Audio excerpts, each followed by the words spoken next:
Student, आप लोगों के बहुत रिक्वेस्ट पे एक टॉपिक है जो मैं कवर करना चाह रही थी आप लोगों से, कोर्स से रिलेटेड, तो शायद काम आए वो। देखना, ये एक केवल ब्रीफ टॉपिक है, इसका बहुत डिटेल नहीं बता रहे। अगर किसी को कोई प्रॉब्लम हो तो क्वेश्चन कर सकता है, डीएम पुट कर सकता है, ठीक है। तो शुरुआत करते हैं एंजाइम्स से। एंजाइम्स के बारे में आप लोगों को कुछ पता है? ज्यादातर लोगों को पता होगा, क्योंकि ये एक ऐसा टॉपिक है जो बच्चे 9-10 से पढ़ना शुरू कर देते हैं। तो अभी तक का कॉन्सेप्ट था कि एंजाइम जो है वो प्रोटीन होते हैं, पर अब ये कहने लग गए कि most of enzymes are the protein, but there are certain enzymes who are not protein. They are called as ribozyme. So what are enzymes? Enzymes catalyst for biological reaction. They most are proteins. They lowers activation energy, increase the rate of reaction, activity lost if denatured. मतलब अगर ये enzyme क्योंकि proteinaceous है, इनकी activity loss हो जाती है अगर इनको ज़्यादा टेम्परेचर या ज़्यादा पीएच पे रखा जाए, तो इसको कहते हैं denaturation. They may be simple protein and they may contain cofactors such as metal ions or organic factors. तो enzymes are protein. अब इनकी बेसिक प्रॉपर्टी में क्या होता है? They ends with the ase. ज्यादातर एंजाइम के आखिर में एज होता है, जैसे हेक्सोकाइनेज, ग्लूकोकाइनेज, सुक्रेज, ठीक है. Identify a reacting substance. Sucrase अगर आपके पास आया तो they reacts with sucrose. Lipase, they reacts with lipids. Sometime these enzymes describe their function by own. For example, oxidases catalyzes oxidation. Hydrolysis, they catalyzes hydrolysis. अभी आपको बताया कि as, they ends with the ase, पर कुछ enzyme हैं जो कि as नहीं कंटेन करते आखिर में. वो एक स्पेसिफिक एंजाइम होते हैं, उनको प्रोटियोलिटिक एंजाइम कहते हैं. प्रोटियोलिटिक मतलब जो प्रोटीन को का लाइसिस करते, प्रोटियोलिटिक. और generally they are digestive enzyme. For example pepsin, trypsin, chymotrypsin, rennin, they all are proteolytic enzymes. They are digestive enzymes and they don't contain ase with the end. ठीक है. तो कौन कौन से हैं? Pepsin, trypsin, chymotrypsin. So you can write that by the definition. अक्सर examiners आपसे पूछते हैं कि एंजाइम की डेफिनेशन बताइए. Enzymes are catalyst of biological system.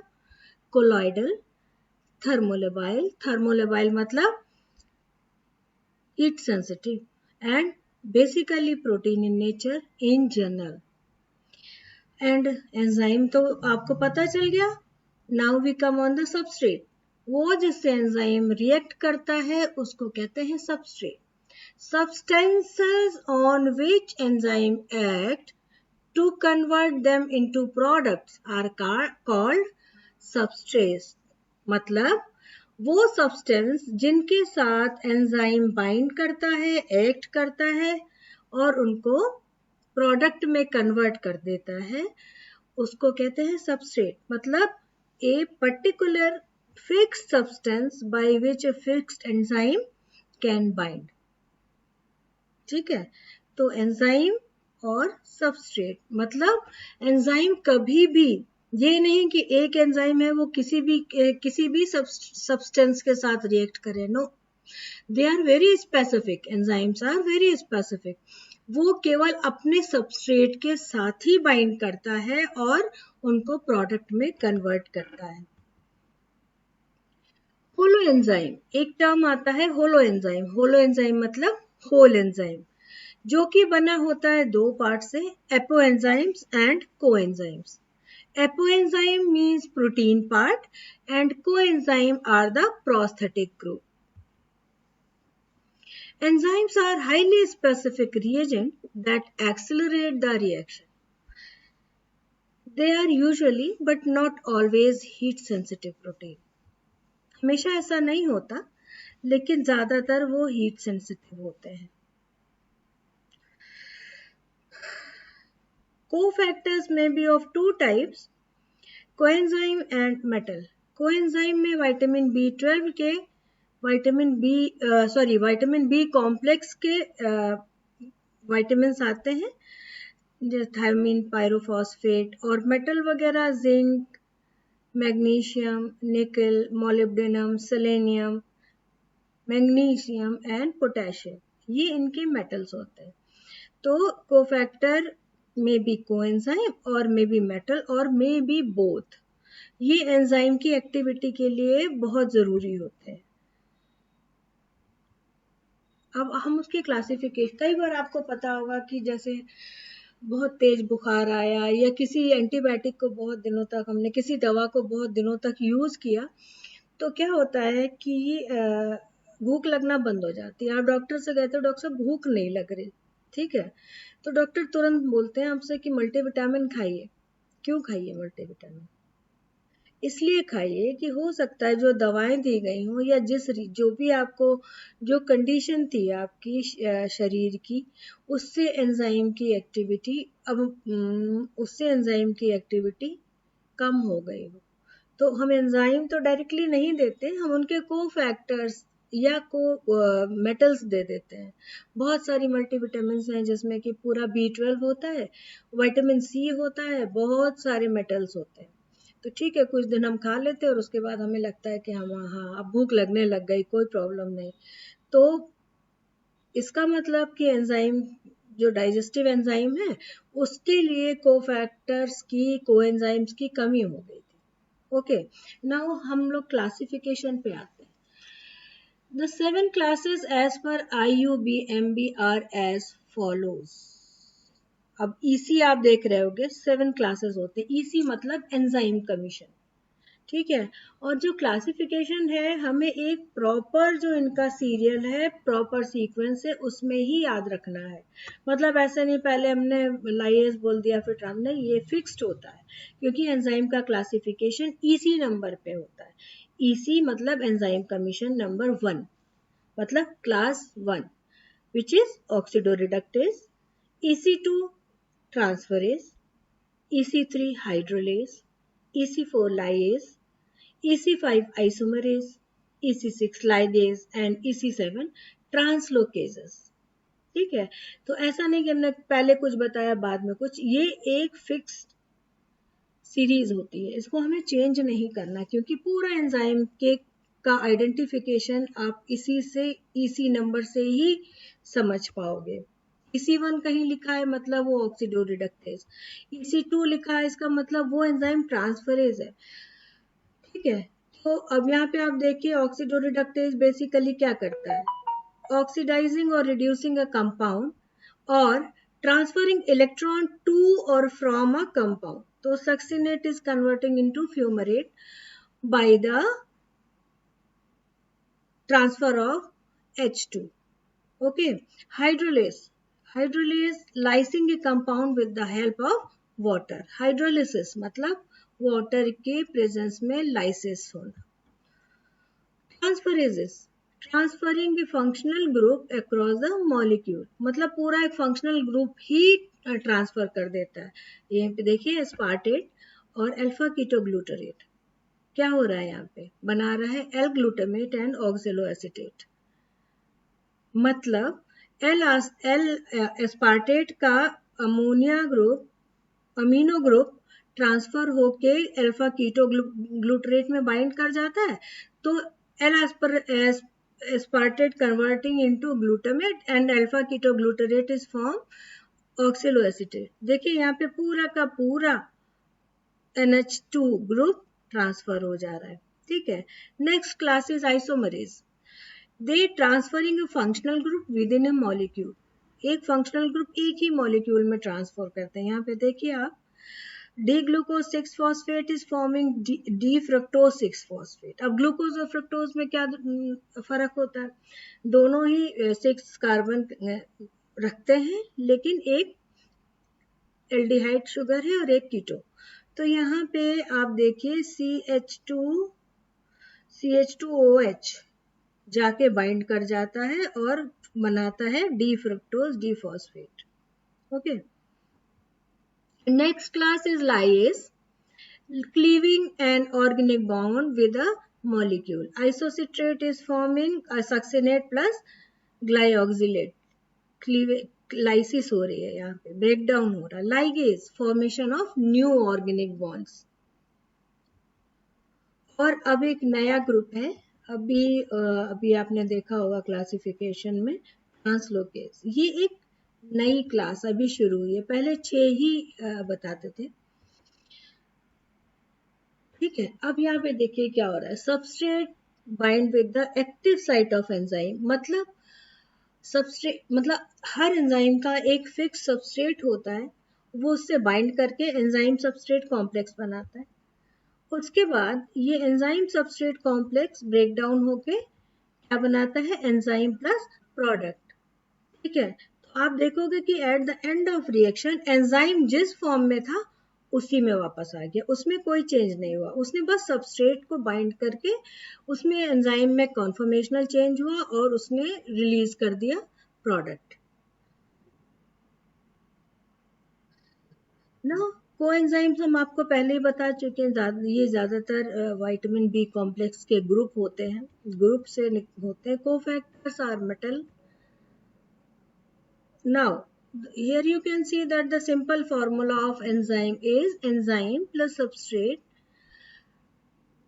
forms enzyme substrate complex, and at the end of reaction enzyme plus product is formed. Enzyme free enzyme जिस form में bind किया था सबस्ट्रेट से वैसे ही रिलीज होता है, तो एंजाइम में कोई चेंज नहीं होता. This is enzyme saturation curve. This shows maximum velocity. ठीक है, मैक्सिमम वेलोसिटी मतलब Vmax.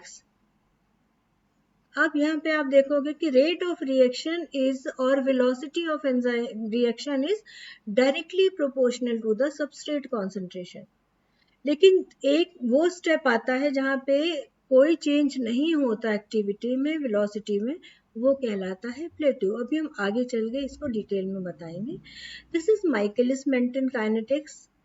Here you also can see that Vmax और एक टर्म और होता है Michaelis constant Km, and Km is equal to half Vmax. मतलब मैक्सिमम वेलोसिटी जितनी है उसका आधा Km कहलाता है.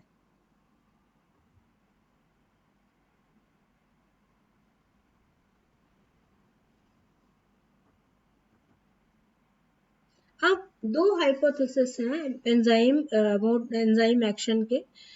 पहली लॉक एंड की हाइपोथेसिस और दूसरी है पहली लॉक एंड की.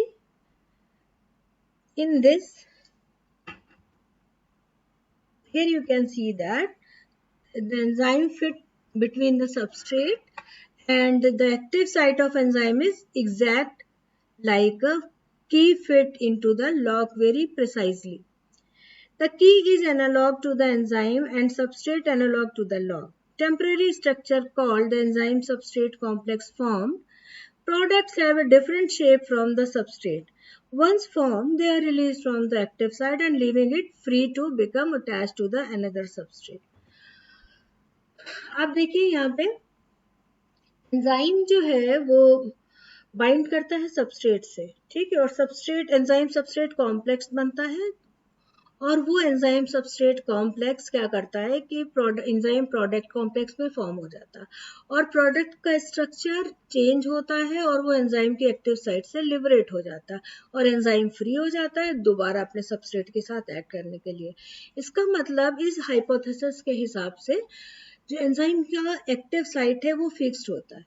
ठीक है, उसके साथ उसका इंडिविजुअल सबस्ट्रेट ही बाइंड कर सकता है.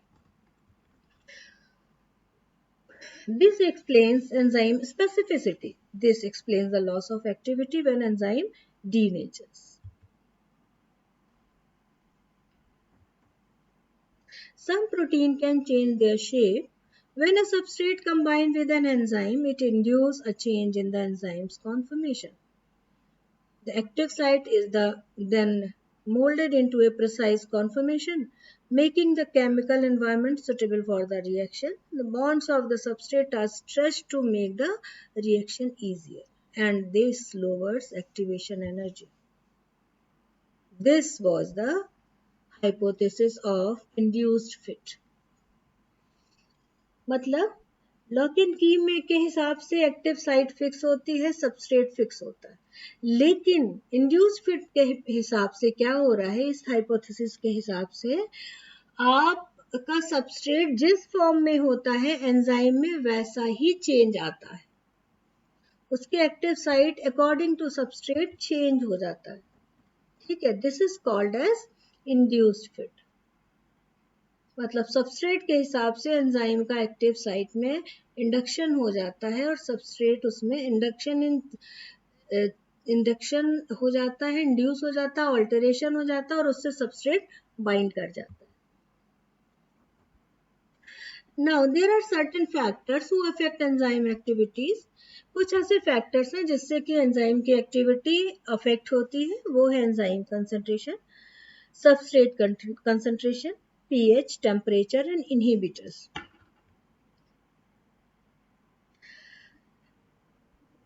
In the substrate concentration as well as in the enzyme concentration effect, what is happening? Rate of reaction or reaction velocity is directly proportional to the enzyme concentration and substrate concentration. पर substrate concentration में एक चीज अलग होती है कि जब enzyme की वेलोसिटी, जब रिएक्शन रेट और रिएक्शन वेलोसिटी, पहले तो आप देखते हैं कि जैसे जैसे आप एंजाइम है और जैसे सबस्ट्रेट आप ऐड करते जाते हो, रेट ऑफ रिएक्शन उतना ही ज्यादा इनवर्सली प्रोपोर्शनल इंक्रीज करता है. लेकिन जब एंजाइम की सारी एक्टिव साइट फिल हो जाती हैं और एक पॉइंट आ जाता है, उसको कहते हैं वी मैक्स, उसके बाद आप कितना भी सबस्ट्रेट ऐड करो, सबस्ट्रेट का कंसंट्रेशन बढ़ाओ, रिएक्शन वेलोसिटी में कोई चेंज नहीं आता. वो पॉइंट कहलाता है वी मैक्स और वहां पे आपको एक प्लेटो मिलता है. ठीक है, और जो वी मैक्स है उसको आधा कर लो तो वो हो गया Km, Michaelis constant. Faster reaction, but it reaches a saturation point when all the enzyme molecules are occupied. If you alter the concentration of the enzyme, then Vmax will change too. मतलब देखिए, एक suppose आपने एक बर्तन में enzyme ले लिया, एक वेसल में एंजाइम ले लिया, fix number of enzyme suppose 100, आप उसमें सबस्ट्रेट ऐड करते जाइए और रेट ऑफ रिएक्शन या रिएक्शन वेलोसिटी एकदम डायरेक्टली प्रोपोर्शनल इंक्रीज करेगी जब तक कि एंजाइम के एक्टिव पॉइंट्स 100 एक्टिव पॉइंट्स होंगे. अब सबस्ट्रेट ऐड कीजिए, reaction velocity is equally directly proportional to the substrate concentration. लेकिन एक समय आता है जबकि एंजाइम्स की सारी एक्टिव साइट्स ऑक्यूपाइड हो जाती हैं, फिर आप कितना भी सबस्ट्रेट ऐड कीजिए कुछ नहीं होगा. That is called as V max. लेकिन अगर आप एंजाइम बढ़ा देते हैं तो वी मैक्स फिर चेंज हो जाएगा. Effect of pH. अगर हर एंजाइम का एक ऑप्टिमम पीएच होता है. ठीक है, ऑप्टिमम मतलब वो पॉइंट जहां पे मैक्सिमम एक्टिविटी मिलती है, तो हर एंजाइम की एक ऑप्टिमम पीएच होता है और उसके बाद अगर हम पीएच बढ़ाते हैं तो क्या होगा कि एंजाइम डीएक्टिवेट होना शुरू हो जाएगा और एक्टिविटी धीरे धीरे कम होना शुरू हो जाएगी. ओके, तो यहाँ पे आप देखिए कि एक बेल शेप्ड ग्राफ मिलता है. मतलब जैसे जैसे पीएच बढ़ाते हैं एंजाइम की एक्टिविटी बढ़ती जाती है और ऑप्टिमम पीएच के बाद धीरे धीरे एंजाइम की एक्टिविटी कम होते जाती है. This is called as bell shaped graph. Effect of temperature. इसमें आप देखिए ग्राफ को, इसमें क्या होता है, इसमें भी सेम चीज है जैसे कि इफेक्ट ऑफ पीएच है, पर उसके ग्राफ और इसके ग्राफ में क्या फर्क है. पीएच का ग्राफ हमें बेल शेप्ड मिलता है, जबकि अगर हम ऑप्टिमम टेम्परेचर के बाद का ग्राफ देखें तो वहां पे एक सडन फॉल होता है. ठीक है, जैसे जैसे हम टेम्परेचर बढ़ाते जाते हैं रेट ऑफ रिएक्शन बढ़ता जाता है, और एक समय आता है कि जब एक पॉइंट पे एक पॉइंट पे मैक्सिमम वेलोसिटी मिलती है, उसके वो कहलाता है ऑप्टिमम टेम्परेचर। और उसके बाद अगर हम और टेम्परेचर एकदम से बढ़ाएंगे तो हमें सडन फॉल एक्टिविटी में मिलेगा।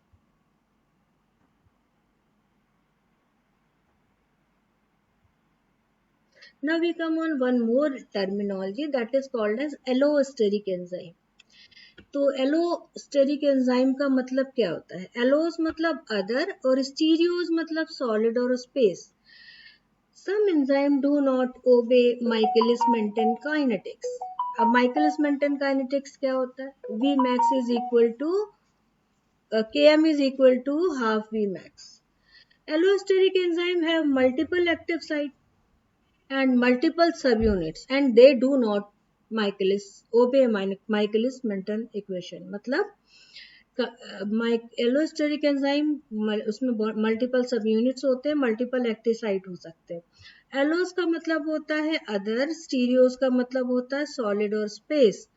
तो इसमें एक एक्टिव साइट के अलावा और भी साइट्स होती हैं जो कि रेगुलेटरी साइट कहलाती हैं। ठीक है, अब रेगुलेशन कैसा हो सकता है? पॉजिटिव भी हो सकता है, नेगेटिव भी हो सकता है। तो जो पॉजिटिव रेगुलेशन होता है, तो पहले तो डेफिनेशन देखिए allosteric enzyme. Enzyme which contain region to which small regulatory molecule may bind in addition to and separate from substrate binding site. On binding the effector, the catalytic activity of an enzyme towards substrate may be enhanced, in which case the effector is an activator, or reduced, in which case it is an inhibitor। मतलब allosteric enzyme वो होते हैं जिसमें active site के अलावा भी एक या दो साइट्स होती हैं, वो कहलाते हैं रेगुलेटरी साइट। तो इन साइट्स पे सबस्ट्रेट के अलावा दूसरा लाइगेंड भी बाइंड कर सकता है, डायरेक्टली विद द सबस्ट्रेट और सेपरेटली। और अगर उस लाइगेंड के बाइंड करने से एंजाइम की एक्टिविटी बढ़ रही है तो वो एक्टिवेटर्स कहलाते हैं, और अगर कम हो रही है तो वो इनहिबिटर्स कहलाते हैं। ठीक है, तो अब आपसे बात कर रहे थे अभी हम लोग कि कोऑपरेटिविटी क्या होती है। तो कोऑपरेटिविटी भी दो तरह की होती है, पॉजिटिव और नेगेटिव कोऑपरेटिविटी। पॉजिटिव कोऑपरेटिविटी जिसमें एक मॉलिक्यूल या एक लाइगेंड बाइंड करता है एलोस्टेरिक एंजाइम पे और वो दूसरे को फैसिलिटेट कर देता है बाइंडिंग के लिए। एंड तीसरा और देन चौथा और पांचवा, सपोज आपको क्लास में घुसना है तो एक बच्चा घुसा, उसने दूसरे को फैसिलिटेट कर दिया, दूसरे ने तीसरे को, तीसरे चौथे को। This is called as cooperativity. ठीक है, और नेगेटिव पॉजिटिव कोऑपरेटिव और नेगेटिव कोऑपरेटिविटी, एक तो घुस गया, ठीक है, और दूसरे को घुसने से रोक लिया, that is called as negative cooperative. ये इनहिबिटर्स होते हैं। Now we come on the inhibitors. Inhibitor क्या होता है?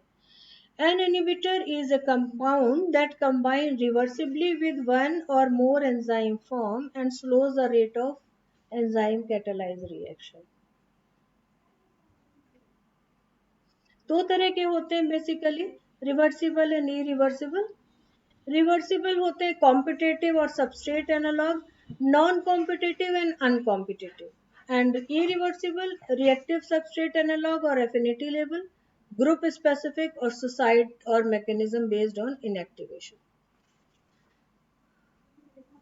कॉम्पिटिटिव इनहिबिटर वो होते हैं जो सबस्ट्रेट के एनालॉग होते हैं, मतलब वो सबस्ट्रेट को कॉपी करते हैं, compete करते हैं और एक्टिव साइट पे ही बाइंड करते हैं।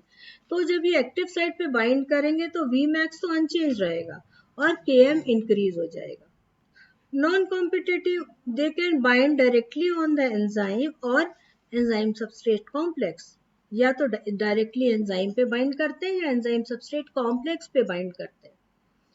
ठीक है, this shows Km appears unaltered and Vmax is decreased. An uncompetitive inhibitor binds only on the enzyme substrate complex and Vmax decreases and Km also decreases.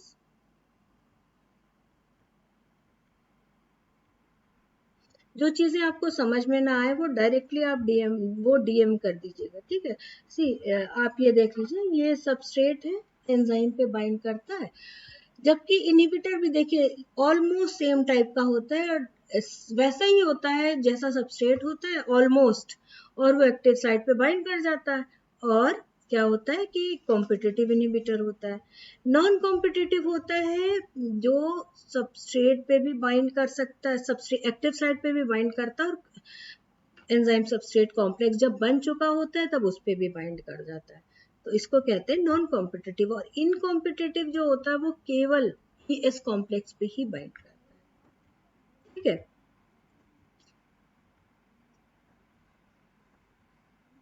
Now we come on the feedback control.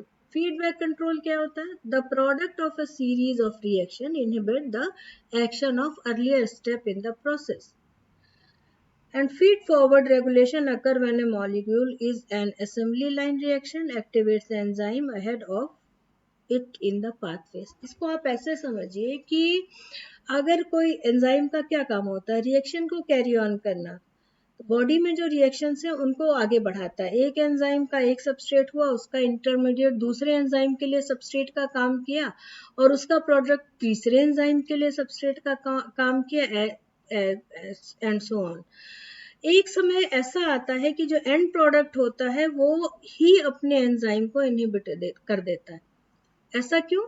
ऐसा इसलिए कि अगर हम उस reaction को रोके नहीं तो वो अनलिमिटेड हो जाएगा। जब जो प्रोडक्ट हमें चाहिए वो सफिशिएंट बन गया तो फीडबैक कंट्रोल होता है, रिएक्शन रोक दिया जाता है एट फर्स्ट स्टेप। हो जाता है, ऊपर वाले ने किया, उसमें हम कुछ नहीं कर सकते। और जैसे ही लगता है कि वो प्रोडक्ट चाहिए फिर रिएक्शन शुरू हो जाता है। ठीक, एप्लीकेशन ऑफ इनहिबिटर्स में नेगेटिव फीडबैक एंड पॉइंट और end product inhibition, poison, snake bite, plant alkaloid and nerve gases, medicine, antibiotics, sulfonamides and sedative and stimulant. Now we come on the isoenzymes.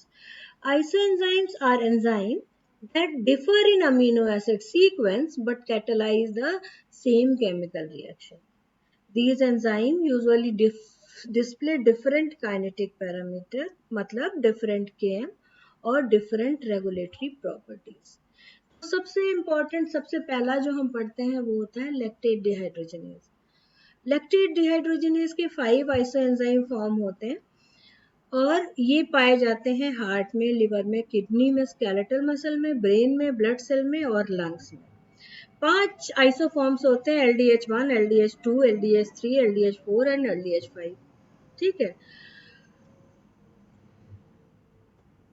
अब एक fix range होती है सारे enzymes की तरह, और सारे आइसो एंजाइम्स अलग अलग चीजों को अलग अलग प्रॉब्लम्स में कम या ज्यादा होते हैं। तो ठीक है, LDH1 is found in heart muscle and red blood cell. LDH2 is concentrated in white blood cell. LDH3 is highest in the lung.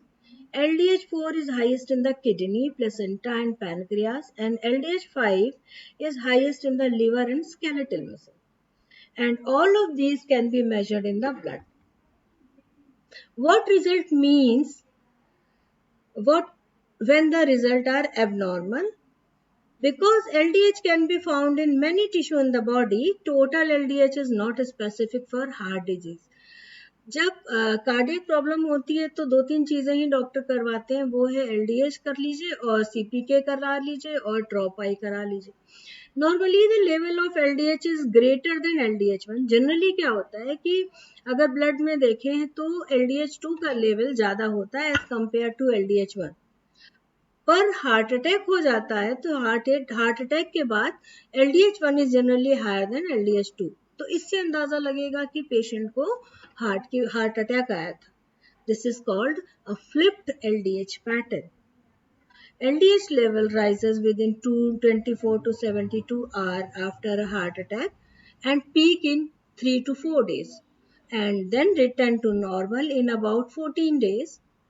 Greater than normal LDH level may suggest heart attack, hemolytic anemia, hypotension, infectious mononucleosis, intestinal ischemia, infarction, liver diseases such as hepatitis, muscle injury, muscular dystrophy, pancreatitis, lung tissue death, stroke and ischemic cardiomyopathy. तो इन ये चीजें हैं जिसमें कि LDH के level बढ़ सकते हैं. And what are risk are excessive bleeding, fainting the or feeling lightheaded, hematoma, infection, multiple puncture to locate veins. ये रिस्क है जिसमें ये LDH के लेवल चेंज हो जाते हैं. Second very important, second most is creatine phosphokinase. This is also called as CPK. इसके 3 isoenzyme होते हैं. CPK isoenzyme are performed when the total CPK level is elevated. But isoenzyme testing can help differentiate the source of the damage of tissue. CPK is an enzyme found predominantly in the heart, brain and skeletal muscle. And it has 3 isoenzyme and they slightly differ in the structure. CPK1, also called as CPKBB, is concentrated in the brain and lung. CPK2 is found mostly in the heart and CPK3 is found mostly in the skeletal muscle. Higher than normal CPK1 level may occur with the following: brain cancer, brain injury, electroconvulsive therapy, pulmonary infarction, seizure. Higher than normal CPK2 may occur during heart attack and myocarditis. ठीक है. Electrical injuries, trauma of the heart defibrillation, open heart surgery, and higher than normal CPK3 level may occur with the following: crush injury, muscular dystrophy, myositis and rhabdomyolysis. Means skeletal muscle damage due to drug or prolonged immobilization and strenuous exercise also. तो ये enzyme का एक मोटा मोटा presentation था. इसमें अगर कोई चीजें हमें लगता है MBBS के बच्चों के लिए this is more than sufficient. और अगर किसी चीज की दिक्कत है तो आप डायरेक्टली आप हमें डीएम कर सकते हो. I will surely reply. Okay, all the best and see you again. Bye bye.